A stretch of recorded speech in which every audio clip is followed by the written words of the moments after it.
5, 7,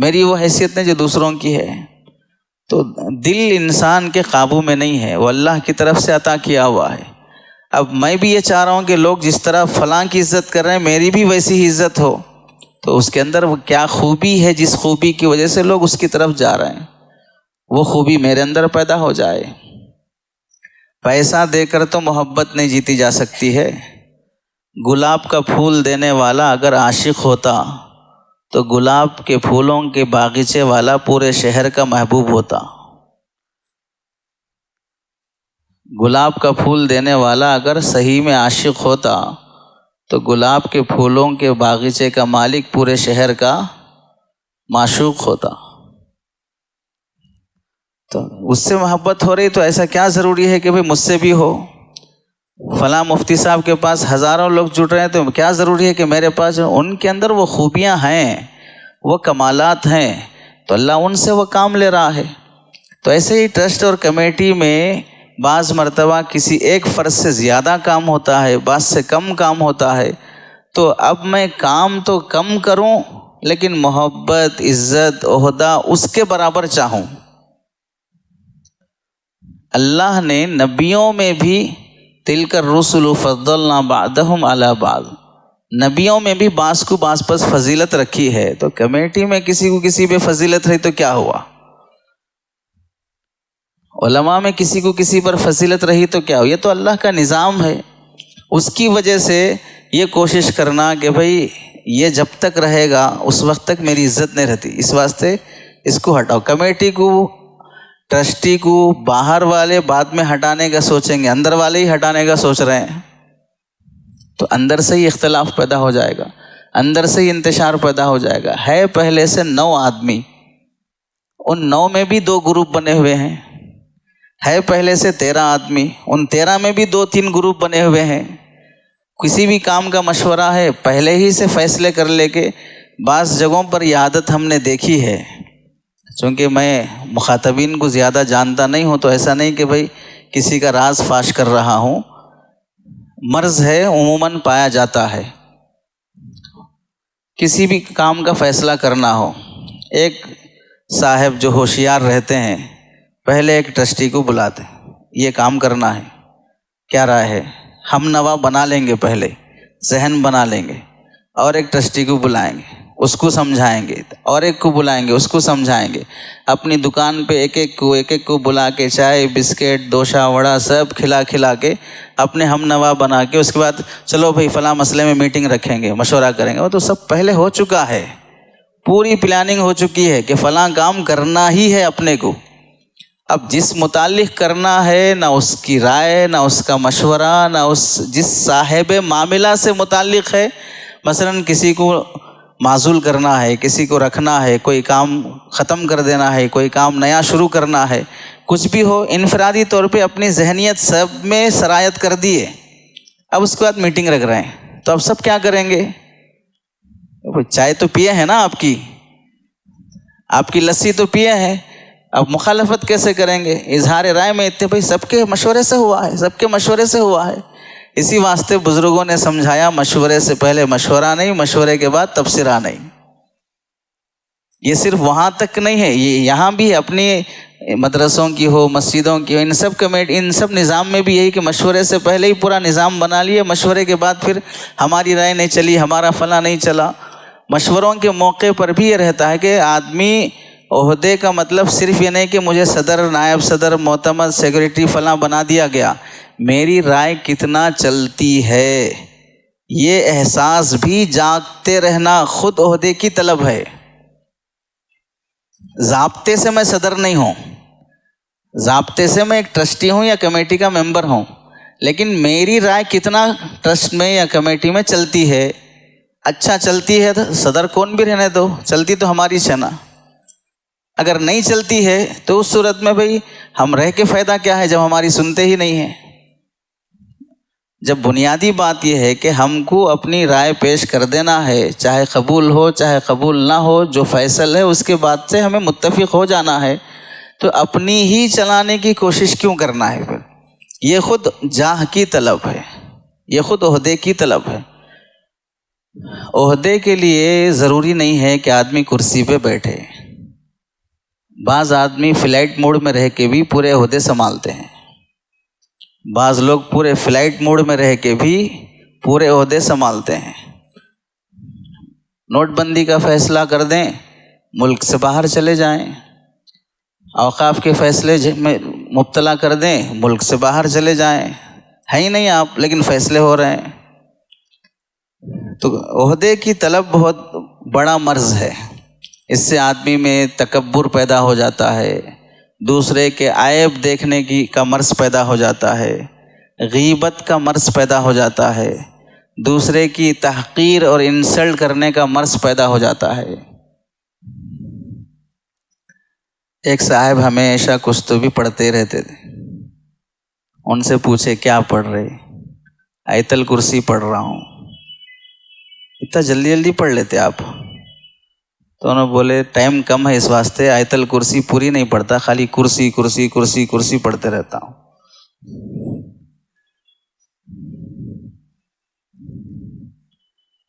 بعض لوگوں میں شوق کرسی کا ایسے رہتا، آیت الکرسی میں خالی کرسی پڑھتے رہتے.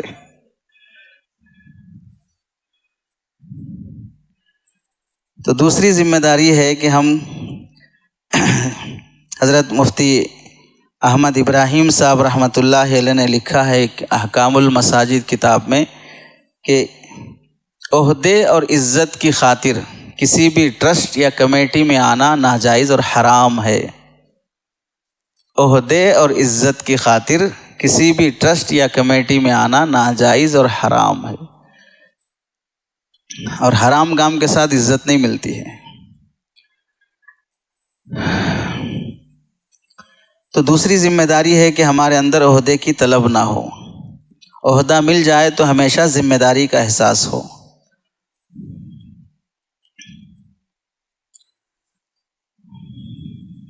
حضرت تھانوی رحمۃ اللہ علیہ فرماتے ہیں ہمارے اندر جتنے بھی کمالات ہیں، آدمی کو بزنس کا کمال ہے، خطابت کا کمال ہے، پیسے کمانے کا کمال ہے، لکھنے پڑھنے کا کمال ہے، لوگوں کو جلدی اپنی طرف متوجہ کر لینے کا کمال ہے. جتنے بھی کمالات ہیں یہ سب موہوب ہیں، اللہ کی طرف سے عطا کردہ ہیں. ذاتی پراپرٹی نہیں ہے کسی کی بھی. جو بھی کمال انسان کے اندر ہے وہ سب اللہ کے عطا کردہ ہیں، ذاتی پراپرٹی کسی کی بھی نہیں ہے.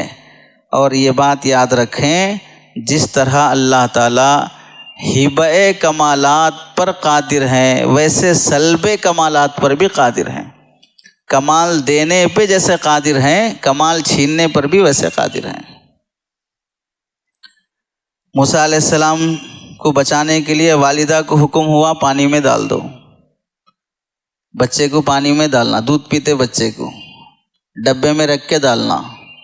پھر ڈالتے وقت ہی بول دے رہے یاخذہ عدو لی ولا. ڈالنے کے بعد بچے گا نہیں، دشمن کے پاس جائے گا، پہلے ہی بتا دے رہے. پھر اللہ تعالیٰ واپس لا کے دینے کا بھی وعدہ کر رہے. اور جس پانی میں حضرت موسیٰ علیہ السلام کو ماں ڈالنے سے ڈر رہی تھی، اور جس پانی کے ہونے پر فرعون غرور کر رہا تھا کہ الیس لی ملک مصر، کیا میں مصر کا بادشاہ نہیں ہوں، کیا نہریں میرے نیچے سے نہیں جاری ہو رہی ہیں، اسی پانی میں اللہ نے ڈبا کے مار دیا. جس پانی سے حضرت موسیٰ کو خطرہ تھا اس پانی میں کون ڈوب کے مر رہا ہے؟ فرعون مر رہا ہے. جس پانی کے ہونے سے جس کو غرور تھا اسی پانی میں اللہ ڈبا کے مار رہے ہیں. جس عہدے کے ہونے سے انسان میں غرور آ جاتا ہے اسی عہدے میں رکھ کے اللہ ذلیل کر دیتے ہیں. عام آدمی رہتا تو کوئی ذلت کی بات نہیں تھی، عہدے میں لا کے اللہ کرسی پہ بٹھا کے ذلیل کرتے. تو اس واسطے صدارت ہو، تولیت ہو، ممبر ہی ہو، ٹرسٹی بننا ہو، یہ سب چیزیں عارضی عہدے ہیں، چھینے بھی جا سکتے ہیں. تیسری ذمہ داری ہے ہم سب کی، جو خدمت بھی اللہ ہم سے لے رہے ہوں اس خدمت کی قبولیت کی فکر ہو. خدمت کی قبولیت کی فکر ہو. اسے ہم سمجھیں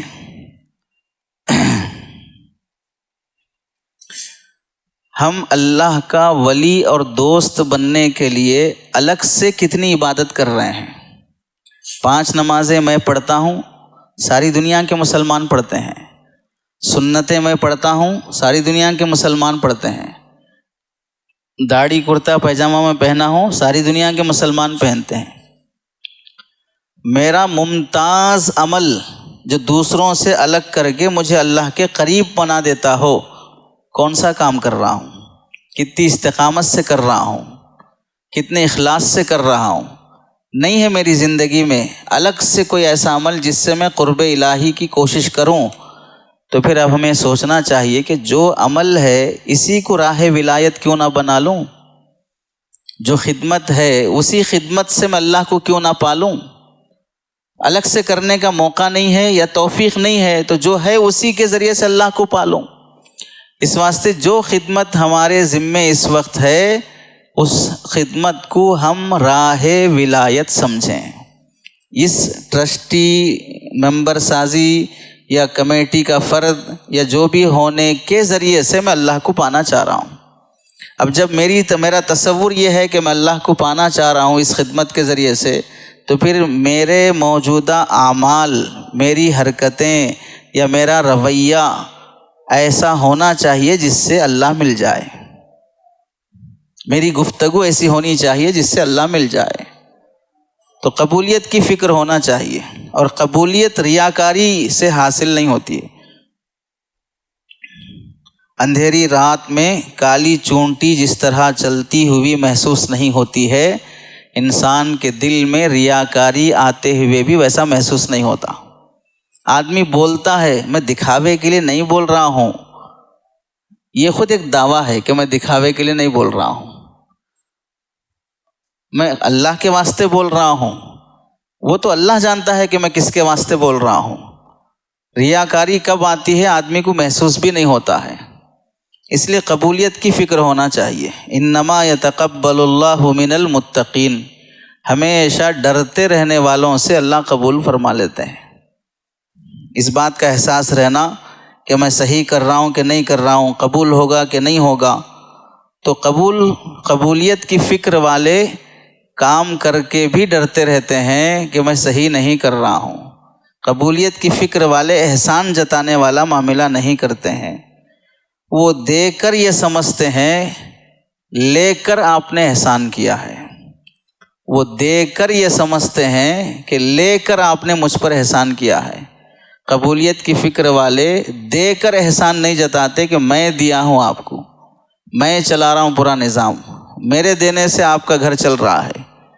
قبولیت کی فکر والے یہ سوچتے نہیں ہیں۔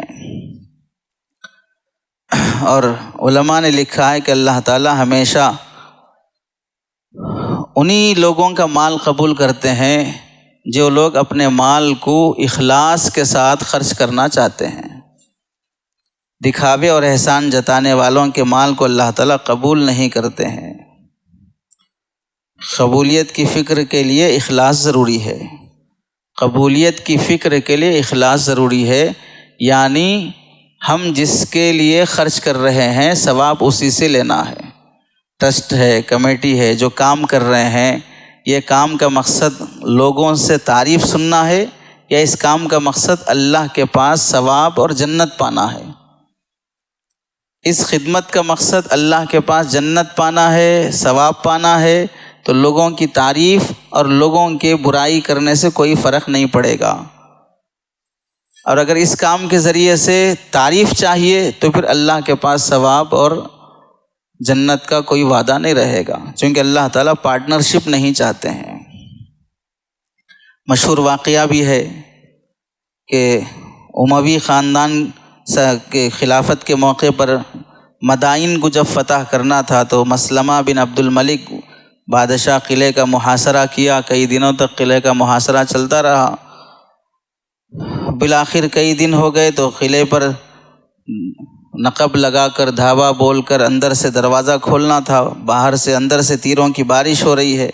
ایک نوجوان ہمت کر کے اندر گیا، قلعے کا دروازہ کھولا، زخمی ہوا، قلعہ فتح ہوا، بادشاہ نے بلا کر اس کے بعد پوچھا بھئی کون ہے جو اس طرح کا ہمت کر کے جا کے پورا قلعہ کھولا ہے، جس کی وجہ سے مدین پورا شہر فتح ہو گیا، مدائن.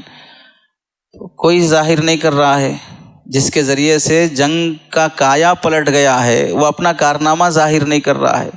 بار بار پوچھنے پر ایک نوجوان آیا، پھر اس کے بعد اس نے اس شرط پر اب ظاہر کرنا چاہا کہ میں جانتا ہوں وہ نوجوان جس نے یہ دروازہ کھولا ہے، جس سے جنگ کا کایا پلٹا ہے. شرط یہ ہے کہ آپ اس کا نام نہ پوچھیں، شرط یہ ہے کہ آپ اس کے قبیلے کا نام نہ پوچھیں، شرط یہ ہے کہ آپ اس کے لیے کوئی انعام نہ دیں، تو پھر میں بتاؤں گا.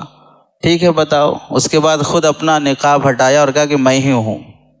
آگے بڑھ گیا. اس اخلاص سے وہ اتنا متاثر ہوا کہ بادشاہ جب بھی دعا کرتا تھا یہ کہتا تھا اللہم اجعلنی مع صاحب النقب، اللہ کل قیامت کے دن اس نقب والے کے ساتھ میرا حشر فرمانا. نیکی کر دریا میں ڈال، اسے آج لوگوں نے مشہور کر دیا نیکی کر فیس بک پہ ڈال. یہ 3 ذمہ داریاں ہمارے سامنے آئی ہیں. چوتھی ذمہ داری ہے ہماری، ہم اپنے ساتھیوں کی اور ہمارے ساتھ کام کرنے والے خدمت گزاروں کا احترام کرنا. میں ٹرسٹ میں ہوں، میں کمیٹی میں ہوں، اس وجہ سے میرے ساتھ کام کرنے والے دوسرے جو خدام ہیں، چاہے علماء اکرام ہوں، مؤذن ہو، امام ہو یا کوئی اور خادم ہو، میں ان پر حاوی اور مسلط نہیں ہو جاؤں گا. غلامی کا دور ختم ہو چکا ہے، غلامی کا دور ختم ہو چکا ہے. میں لوگوں کے دیے ہوئے عطیات امین بن کر صرف پہنچانے کا کام کر رہا ہوں، پوسٹ مین کا کام کر رہا ہوں. اس سے میں کسی پر حاکم اور آقا نہیں بن جاؤں گا، اس سے میں کسی پر تسلط کا معاملہ ظاہر نہیں کروں گا. تو تیسری ذمہ داری یہ ہے کہ میں جس کے ساتھ بھی کام کر رہا ہوں اس کے احترام کا لحاظ رکھنا، اس کی عزت کا لحاظ رکھنا. اللہ نے پیدا ہونے کے بعد ماں باپ کے ذریعے سے نام رکھے ہیں سب کے، عبداللہ، عبد الرحمن، فلاں، سب کے نام رکھے ہوئے ہیں. یا تو نام سے بلائیں. نام سے بھی بڑی چیز اللہ جب عزت کا کوئی معاملہ فرماتے نسبت عطا کر دیتے ہیں. عالم صاحب ہیں، حافظ صاحب ہیں، انجینئر ہیں، ڈاکٹر ہیں، لائر ہیں، فلاں ہیں، یہ سب بڑی بڑی ڈگریاں ہیں. اب ان ڈگریوں کے آنے کے بعد اب نام ملحوظ نہیں رہتا، ڈاکٹر صاحب، انجینئر صاحب، لائر صاحب. ایسے ہی یہاں پر بھی ہمارے ماتحت میں مولانا کام کر رہے ہیں، حافظ صاحب کام کر رہے ہیں، تو اب ان کو ہم عبداللہ بھائی ادھر آئیے، عبد الرحمن بھائی ادھر آئیے. اب عبد الرحمن عبداللہ نے حافظ صاحب ادھر آئیے، عالم صاحب ادھر آئیے، ان کا نام عبد الرحمن ہے نا. تو یہی نام کا لحاظ پھر دنیاوی عہدوں میں رکھنا تھا. وہاں ڈاکٹر صاحب، وہاں انجینئر صاحب، لائر صاحب، وہاں کیوں بول رہے ہیں؟ تو جیسا عہدہ ملنے کے بعد وہاں پر نام سے نہیں پکارتے، ویسے یہاں پر علماء، حفاظ، جو بھی دین کے خادم ہیں، ان کو بھی نام سے نہیں پکارا جائے گا. بے احترامی والا کوئی لفظ ان کے شان میں بولا نہیں جائے گا. احترام بہر صورت ضروری ہے. بے احترامی کی 2 شکلیں ہوتی ہیں. ایک شکل یہ ہے ہمارے انداز گفتگو سے کسی کی انسلٹ کرنا. دوسری شکل یہ ہے کہ آدمی کو کام ہی ایسا دے دینا جس میں اس کی عزت نہیں رہتی. کام ہی ایسا دینا کہ اس کی عزت نہیں رہتی. مثال کے طور پر ہم ٹرسٹ میں ہیں، ہم کمیٹی میں ہیں، کیا کریں گے؟ ہم صرف حسابات لینے آئیں گے. چندہ بھی آپ ہی کر لینا، گھر گھر آپ ہی جانا، پیسے آپ ہی وصول کرنا، پورا لا کے ہم کو حساب دکھانا بس. تو ظاہر سی بات ہے کہ آپ کام ہی ایسا لگائیں کہ یہ سب کر لے کے پھر اس کے بعد بچوں کو پڑھانا بھی، مدرسہ بھی سنبھالنا، امامت بھی سنبھالنا، مکتب بھی سنبھالنا، تعلیم بھی دیکھنا، انتظام بھی دیکھنا، سب دیکھنا، صرف ہم حسابات لیں گے. تو یہ ظاہر سی بات ہے کہ یہ عملاً توہین اور تحقیر کرنے والی حرکت ہے. ذمہ داری جب تقسیم ہوئی ہے تو ہم ایک درجے کا کام، آپ ایک درجے کا کام. دوسری چیز یہ احترام والا معاملہ جس طرح ہمارے ساتھ کام کرنے والوں میں ہونا چاہیے، اسی طرح احترام کرنے والی بات آپس میں ٹرسٹی اور کمیٹیوں میں بھی ہونا چاہیے.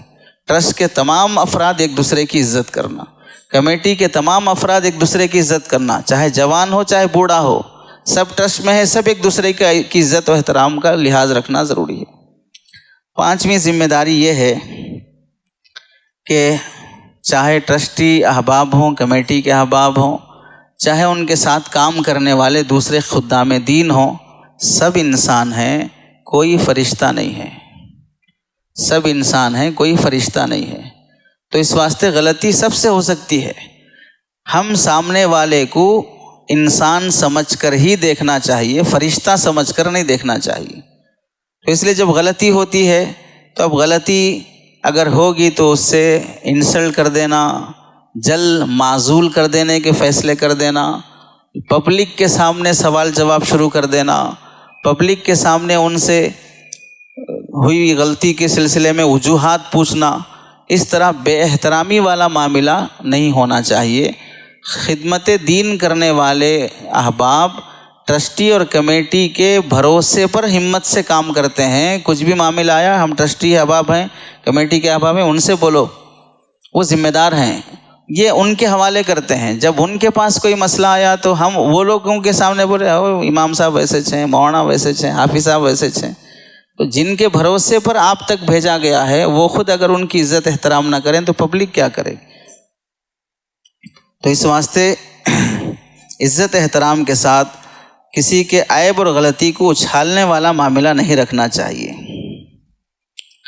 بے احترامی کی وجوہات چاہے کچھ بھی ہوں، ہمیں یہ سوچنا چاہیے کہ جن کے ساتھ ہمیں کام کرنے کا موقع ملا ہے اللہ تعالیٰ نے انہیں علم دین عطا کیا ہے، وہ علماء ہیں، وہ حفاظ ہیں، ان کے ساتھ نسبتیں جڑی ہوئی ہیں، اس واسطے ان کا احترام بہر صورت ہمیں ہونا چاہیے۔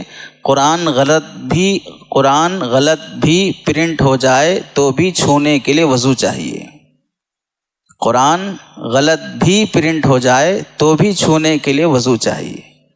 پڑھنے کے لیے صحیح پرنٹ والا قرآن ہی ہوگا، لیکن چھونے کے لیے بہر صورت وضو چاہیے، چاہے غلط پرنٹ ہوا ہو۔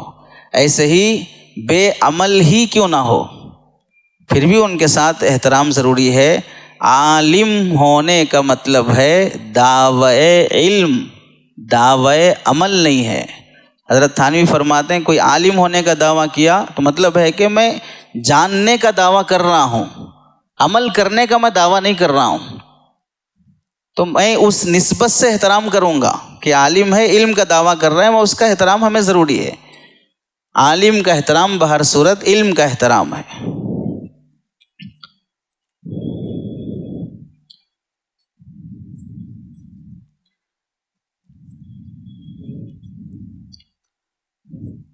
چھٹی ذمہ داری ہم سب کی یہ ہوتی ہے کہ بحیثیت ٹرسٹ یا کمیٹی میں ہونے کے ہم پر جو ذمہ داریاں ہوتی ہیں وہ تو ہوں گی، جیسے مثال کے طور پر امام صاحب کی تنخواہ پہنچانا ہے، مولانا کی تنخواہ پہنچانا ہے، فلاں دروازہ بنوانا ہے یا فلاں کام کرنا ہے، جو بھی مجموعی طور پر ذمہ داریاں تقسیم ہوتی ہیں بحیثیت ٹرسٹی اور کمیٹی کا فرد ہونے کے، وہ تو ہیں مستقل۔ اس کے علاوہ میرے ساتھ کام کرنے والوں سے میرا اخلاقی اور پرسنل تعلق کیسا ہے، انفرادی تعلق، بحیثیت صدر، بحیثیت ممبر وہ الگ مسئلہ ہے۔ آپ کی ذاتی لحاظ سے فلاں خادم دین سے آپ کا اخلاقی تعلق کیسے ہے۔ حضرت عمر رضی اللہ تعالیٰ عنہ کا ایک تعلق پبلک سے، عوام سے، امیر المؤمنین ہونے کا، وہ الگ معاملہ ہے۔ حضرت عمر رضی اللہ تعالیٰ عنہ کا ایک تعلق صحابی رسول ہونے کا پبلک کے ساتھ کیسا تھا، امیر المومنین ہونے کا تعلق کیسا تھا، صحابی رسول ہونے کا تعلق کیسا تھا، صدر ہونے کے لحاظ سے کیسا تعلق ہے، ایک عام مسلمان ہونے کے لحاظ سے میرا فلاں عالم دین سے، فلاں حافظ صاحب سے کیسا تعلق ہے۔ تو اس میں اس بات کا لحاظ رہنا چاہیے خدام دین کی انفرادی خدمت کی بھی کوشش ہو، خدام دین کی انفرادی خدمت کی بھی کوشش ہو۔ امیر المومنین کے ذمے نہیں ہے رات میں غلام کو لے کے پورے بستی کا گشت کر کے پھر فلاں خیمے میں ڈلیوری کی آوازیں آ رہی ہیں، اپنی گھر والی کو لے کے جا کے اس خیمے میں اپنی گھر والی کو بٹھا کے اس گاؤں دیہاتی آدمی کے ساتھ بیٹھ کے دلجوئی کر کے رات کی نیند قربان کر کے لے کے جانا، یہ امیر المومنین کے ذمے نہیں ہے، یہ انفرادی تعلق تھا ان کا، اپنی رعایا اور اپنی قوم سے انفرادی تعلق تھا۔ تو ہر ذمہ دار کا اپنے ساتھ کام کرنے والے خادموں سے انفرادی تعلق ہونا چاہیے۔ انفرادی خدمت کا معاملہ اللہ تعالیٰ کے نزدیک بڑی اہمیت رکھتا ہے، لوگوں کے دلوں میں محبت پیدا کرنے کا ذریعہ بنتا ہے، عزت اور احترام کا سبب بنتا ہے۔ انفرادی تعلق کہ بحیثیت ٹرسٹی اور ممبر ہونے سے ہٹ کر آدمی دل کا اچھا ہے، اخلاق کا اچھا ہے، یہ احساس سامنے والے میں پیدا ہوتا، دعائیں ملتی ہیں، ہاتھ اٹھیں سجدے میں سر جائیں تو آپ کے انفرادی احسانات یاد آتے ہیں، فلاں موقع پہ ساتھ دیے تھے، فلاں مسئلے میں سپورٹ کرے تھے، فلاں چیز میں ساتھ کھڑے تھے، یہ چیزیں آدمی کو یاد آتی ہیں۔ ہمیشہ تعلق اور دین ہمیشہ گھر میں ہو، سوسائٹی میں ہو، معاشرے میں ہو، کمیٹی میں ہو، حدود سے محبت پیدا نہیں ہوتی ہے، حقوق سے محبت پیدا ہوتی ہے۔ میری لمٹ یہ ہے بھائی، اس سے آگے نہیں آتا میں، اس سے محبت نہیں ہوتی ہے۔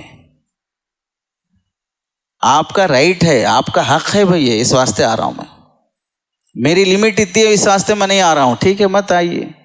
پھر محبت کی بھی امید نہ رکھیں۔ لوگ ملاقات کر کے بولتے نا خصوصی دعاؤں میں یاد رکھیں، خصوصی دعا کے لیے خصوصی تعلق بھی ہونا، نام بھی نہیں معلوم، کام بھی نہیں معلوم، خاندان بھی نہیں معلوم، اخلاق بھی نہیں معلوم، خاص دعا میں یاد رکھنے واسطے کون سی خصوصیت ہے بول کے یاد رکھیں۔ خصوصی دعا کے لیے خصوصی تعلق ضروری ہے، خصوصی تعلق کے بغیر کوئی خصوصی دعا نہیں ہوتی۔ عمومی دعا میں چاہتے سب لوگ، خصوصی دعا میں کوئی بھی نہیں آتا جب تک کہ خصوصی تعلق نہ ہو۔ شمس الدین التمش رحمۃ اللہ علیہ جو ہندوستان کے حکمرانوں میں سے گزرے ہیں، ان کے متعلق شیخ جلال الدین تبریزی رحمۃ اللہ علیہ لکھتے ہیں کہ ان کے حالات میں ایسا تھا کہ ہر جمعہ کی رات غریب اور بوڑھی لوگوں کے مکانات پر جاتے اور ان کے گھروں میں پانی بھرتے، گھر کی صفائی کرتے۔ ہفتے کے دن قطب الدین بختیار کاکی رحمۃ اللہ علیہ کی خدمت میں حاضر ہوتے اور بادشاہی کا لباس چھوڑ کر گدڑی اور فقیروں کا لباس پہن کر اور اپنے ہاتھ میں سکے بھرے ہوئی تھیلیاں لے کر اپنے ہی جیسے جو فقیری کی لباس میں بیٹھے رہتے ہیں ان کو ہدیہ دے کر پھر حضرت قطب الدین بختیار کاکی رحمۃ اللہ علیہ کے پیر دبا کے ان کو ہدیہ پیش کر کے جاتے، شاہانہ لباس میں نہیں، گدڑی پہن کر فقیروں کے لباس میں۔ ضرورت نہیں تھی ان لوگوں کو۔ شمس الدین التمش رحمۃ اللہ علیہ کے کارناموں میں حکمرانی کتنے سال رہی، کیا کارنامے ہوئے، پڑھے بھی کم، یاد بھی کم ہے، لیکن ان کا اہل اللہ سے، بزرگوں سے جو اخلاقی رویہ اور سلوک تھا وہ آج بھی زندہ ہے۔ تو اس واسطے انفرادی خدمت کا معاملہ ہونا چاہیے۔ چنانچہ لکھا ہے حضرت عطا اللہ شاہ بخاری رحمۃ اللہ علیہ ختم نبوت کے خلاف بہت کام کیے ہیں۔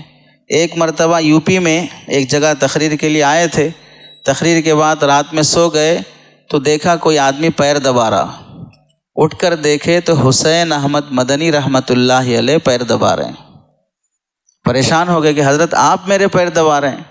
تو حضرت حسین احمد مدنی رحمۃ اللہ علیہ فرمانے لگے آپ لمبا سفر کر کے آئے ہیں، لمبی تقریر کیے ہیں، آپ تھک گئے ہوں گے، اس واسطے میں آپ کی خدمت کرنا چاہتا ہوں، آپ کے جیسا میں ختم نبوت پر تقریر نہیں کر سکتا، آپ کی خدمت کر کے اس ثواب میں حصہ لینا چاہتا ہوں۔ آپ کے جیسا میں امامت، مدرسہ، یہ سب بڑے بڑے کام نہیں کر سکتا، آپ کی خدمت کر کے میں بھی کل آپ جو مقام پائیں گے جنت میں اللہ کے نزدیک وہ پانا چاہتا ہوں۔ ہر ایک کا ایک اللہ نے لیول رکھا ہے، میں اس کے مقام کو نہیں پہنچ سکتا، اس کی خدمت کر کے میں اللہ کو راضی کر سکتا ہوں۔ تو انفرادی تعلق ہونا چاہیے۔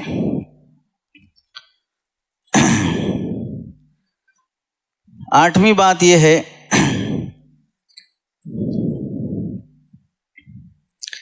امام سے، عالم دین سے، یا ہمارے ساتھ کام کرنے والے کسی بھی ساتھی سے، خادم دین سے کوئی بھی غلطی ہو جائے تو اس کی اصلاح کا طریقہ عزت نفس کے ساتھ ہو۔ غلطی ہو جائے، اصلاح کا طریقہ عزت نفس کے ساتھ ہو۔ میرے کو غلط دکھ رہا ہے، ضروری نہیں ہے کہ جو مجھے غلط دکھے وہ ریئل میں بھی غلط ہو۔ میری سوچ غلط ہو سکتی ہے، میرا موڈ خراب ہو سکتا ہے، یا میری اس وقت نیت خراب ہو سکتی ہے۔ اس واسطے غلطی کوئی بھی دکھے، پہلے اسے معلوم کرنے کی کوشش کریں، کیا ایسا ہوا، ہونے کی وجہ کیا تھی، ایسا ہونے کے بجائے اس سے بہتر ایسا ہو سکتا تھا کیا۔ اس سارا انداز ہمارا سوالیہ رہے۔ میں جاننا چاہ رہا ہوں، بس میں اصلاح نہیں کرنا چاہ رہا ہوں، میں جاننا چاہ رہا ہوں۔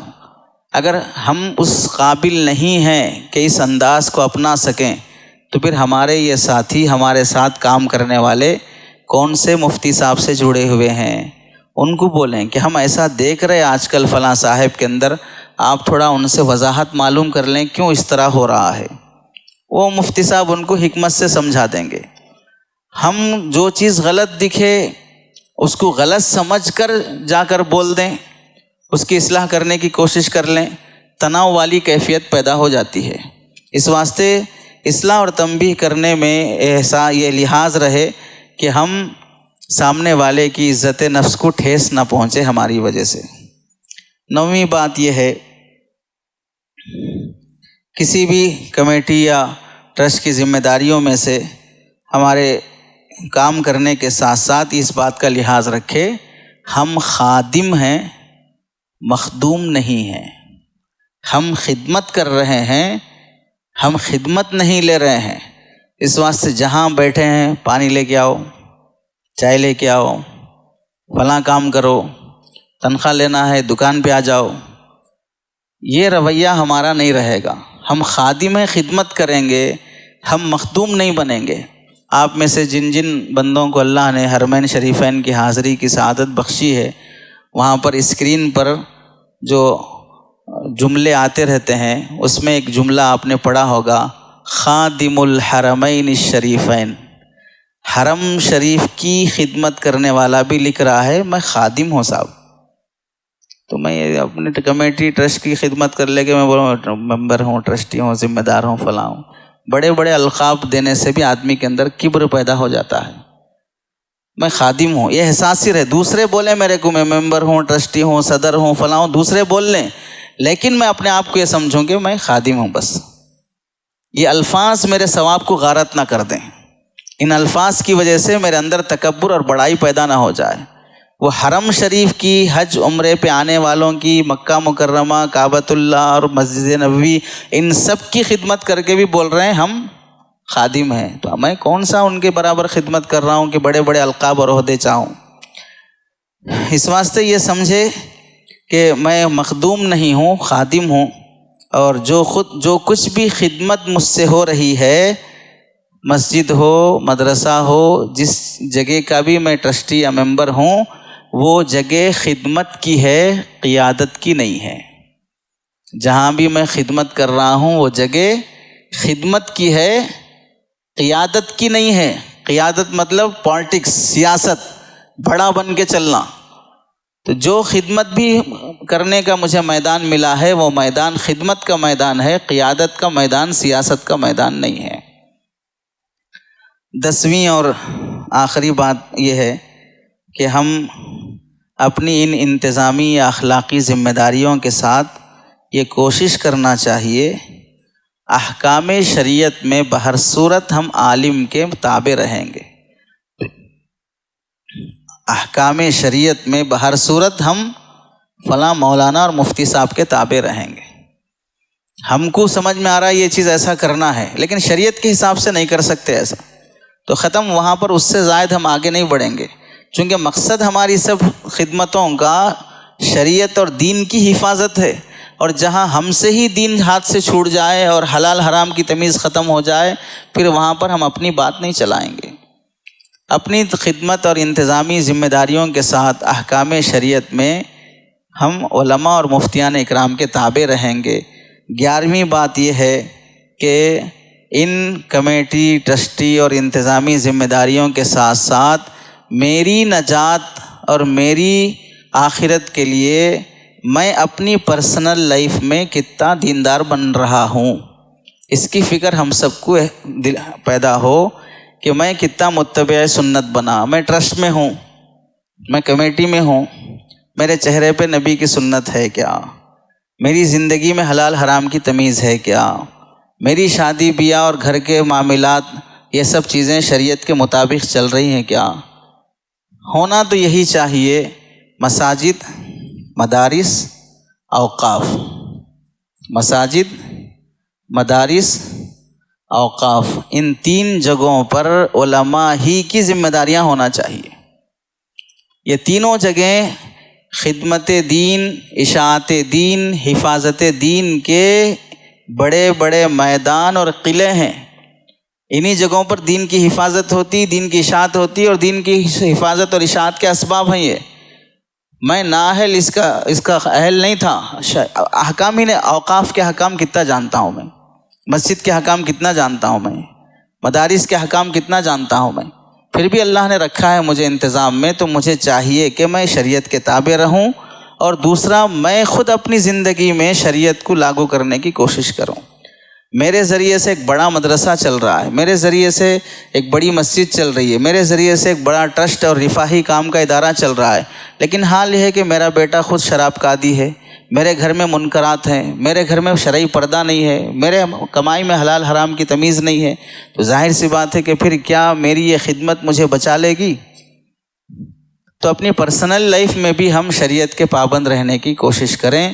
اس کے لیے علماء سے جیسے آپ جڑے ہوئے ہیں، مفتی صاحب سے مستقل جڑے رہنا، بدگمان نہ ہونا، کسی بھی معاملے میں جلدی ٹوٹ نہیں جانا، بیزار نہیں ہو جانا، صبر اور تحمل سے چلتے رہنا۔ اللہ سے دعا ہے کہ اللہ تعالی ہم سب کو عمل کی توفیق نصیب فرمائے۔ آمین وآخر دعوانا الحمدللہ رب العالمین۔